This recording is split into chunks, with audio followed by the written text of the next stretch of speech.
ఇది టెకంషా కంప్రెసర్. మనకు పంపింగ్ ఉంది లేనిది, కంప్రెసర్ మంచిగా ఉంది లేనిది తెలుసుకోవాలంటే ఇది డిశ్చార్జ్ పైపు సన్నగా ఉంటుంది, సన్న పైపు. ఓకేనా? ఇది సన్న పైపు, ఇది లావు పైపు.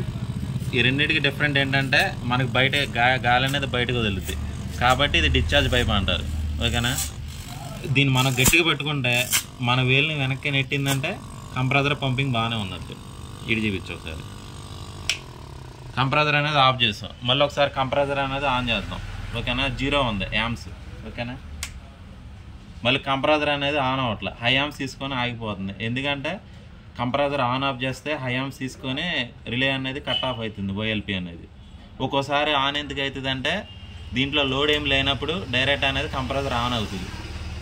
కొన్ని కంప్రెసర్లు ఏమవుతాయి అంటే డైరెక్ట్ ఎంటీగా రన్నింగ్ అయిపోతాయి, ఆన్ ఆఫ్ చేసుకుంటే ఆన్ అవుతుంది.